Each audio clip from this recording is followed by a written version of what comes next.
Hey everyone, and welcome to This Explainer. Today, we're going to dive into how one of Silicon Valley's absolute wildest dreams morphed into, well, a massive deception.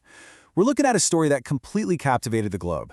I mean, it's this wild tale of incredible ambition, unimaginable wealth, and a totally hollow core that eventually brought one of the most hyped companies in modern history crashing all the way down. This isn't just your standard story about a failed business. It's a really sharp look at what happens when the relentless pursuit of innovation brutally collides with reality. Right, so picture this. I want you to imagine walking up to a sleek, super futuristic machine. You give a tiny, practically painless finger prick, and from just that single solitary drop of blood, this machine unlocks all the secrets of your health. It tests for cancer, for diabetes, for hidden infections, boom. In an instant, you have your results. It was a promise to completely democratize healthcare, literally saving millions of lives by making testing super accessible to everyone. And you know, that beautiful, intoxicating promise had an absolutely unbelievable effect on the market. Investors were just desperate to be part of the next big leap in medical technology, so they threw hundreds of millions of dollars at the company. That massive influx of cash skyrocketed the company's valuation to an astonishing $9 billion. Seriously, $9 billion. It was the ultimate Silicon Valley fairy tale unfolding right before our eyes, instantly turning its founder into a total icon. But yeah, spoiler alert. As we'll see, that fairy tale was built on shifting sand. Beneath the polished glass of the technology and all those confident media appearances was a totally devastating lie. That $9 billion valuation, it would completely evaporate, bringing one of the most powerful and celebrated companies in history crashing down to absolute zero. The blood on their hands, as it turned out, definitely wasn't just a metaphor. Okay, so let's start with part one, the billion-dollar promise. Every grand illusion needs a charismatic architect, right? And for Theranos, that was Elizabeth Holmes. She grew up with this intense, almost obsessive drive. Actually, at just 19 years old. 19. In 2003, she dropped out of Stanford to found Theranos. By 2014, she had snagged the title of the youngest self-made female billionaire in the world. She was everywhere, covers of Fortune, Forbes, Inc., you name it, and people were literally hailing her as the next Steve Jobs. And she for sure leaned into that image. She wore those signature black turtlenecks, spoke with this deep conviction, often without even blinking, and sold her absolute obsession with the idea that traditional needles were just horribly outdated and inefficient. Honestly, it's so easy to see why the public and investors were hooked. Think about it. On one side, you've got the traditional blood draw. It's slow, it requires large needles, and for a lot of people, it's incredibly painful or anxiety-inducing. But then on the other side, you have the Theranos promise. A quick, painless finger prick test you could just knock out on a quick trip to your local pharmacy. I mean, it was the perfect pitch. Moving right along to Section 2, Building the Facade. So you might be wondering, how does a company with tech that simply did not work gain such immense, unquestioned trust? Well, the answer is the psychological power of association. Holmes put together a board of directors that honestly sounded way more like a presidential cabinet than a startup board.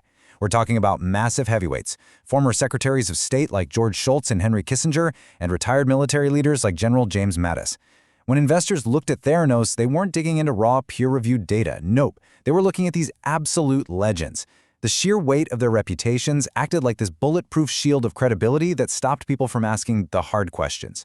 But behind those closed, highly guarded doors, a completely different reality was playing out. Holmes, along with her business partner and secret boyfriend, Sunny Balwani, cultivated this totally terrifying culture of extreme secrecy. The internal walls were thick. Employees were forced to sign strict non-disclosure agreements that pretty much crushed any thought of whistleblowing. Different departments were strictly forbidden from even talking to each other. And get this, employees were literally shadowed by security guards. Yet somehow, despite all that internal toxicity, the external momentum just kept snowballing. When Theranos secured a massive partnership with Walgreens to open wellness centers right inside their stores, it felt like the ultimate validation. For the general public, this was the moment, the tipping point, where this sci-fi dream finally leaped out of the lab and became something real you could access right in your own neighborhood. Which brings us to Section 3, Anatomy of a Scab. Okay, so here's the crucial question. What was actually happening when patients walked into those Walgreens stores? Let's peel back the layers here. The whole cornerstone of the Theranos myth was this Edison machine. It was this sleek, futuristic white box they proudly showed off as a massive leap in medicine. But the hidden reality? The Edison was basically a prop. It could handle, at best, a tiny handful of basic tests, and even those were notoriously unreliable. It just didn't work. So what was their fix? They just fell back on standard, off-the-shelf commercial lab analyzers, the exact same bulky machines that every other medical lab in the world uses.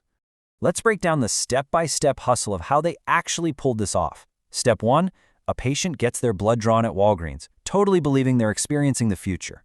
Step 2, those vials, they aren't processed on the counter. They are secretly whisked away to a hidden backroom lab. Step 3, technicians run the tests on those standard, third-party commercial analyzers. And Step 4, this is the most damning part, when those tiny blood samples cause those standard machines to spit out inaccurate results, they actively manipulated the data to fake the Edison success. They were quite literally faking it until they could make it. Now, Section 4, the human cost. When we talk about corporate fraud, it's super easy to just focus on the billionaires and venture capitalists who lost a ton of cash. But we have to remember the human cost here. Real lives were on the line. The victims were everyday people making crucial medical decisions based on this stuff. Because the tech was fundamentally flawed, patients got horrific, life-altering misdiagnoses. Just imagine being a pregnant woman and being falsely told your test results show you're actively having a miscarriage, or being told you're at risk for severe illnesses you don't actually have. The trauma, the absolute panic, and the completely unnecessary medical procedures, that was the devastating collateral damage of a company that decided valuation mattered more than human safety. And that leads us into Section 5, the inevitable collapse. You know the saying, every lie has a crack. And despite Holmes unleashing high-powered lawyers to aggressively intimidate terrified whistleblowers, the dam was about to break. In 2015, investigative journalist John Carrieru drops this absolute bombshell expose in the Wall Street Journal, all thanks to some incredibly brave former employees who simply refused to stay quiet. That article hit like a meteor. I mean, almost overnight, the illusion vanished. Walgreens bailed on the partnership, that $9 billion valuation, poof, gone. By 2018, Theranos was officially dissolved, and ultimately the whole thing ended in a courtroom, with multiple federal fraud convictions for both Elizabeth Holmes and Sunny Balwani.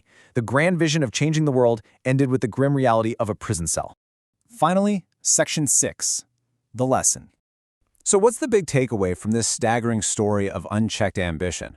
Why does this matter to us right now? Look, we live in a culture that deeply worships the Silicon Valley disruptor. The whole fake it till you make it vibe is practically celebrated as a genius business strategy. But Theranos is a brutal, super necessary reminder of a core truth. In medicine, disruption shouldn't mean deception. Doing your due diligence isn't just some annoying bureaucratic red tape. It is an absolute, non-negotiable necessity when human lives are hanging in the balance. You simply cannot hack human biology with charisma and a black turtleneck. And I really want to leave you with this thought. If the absolute most celebrated investors, former heads of state, and the brightest minds in business could be so completely blinded by a well-told story, what other grand promises in our world today are just hiding in the shadows, skating by without proper due diligence?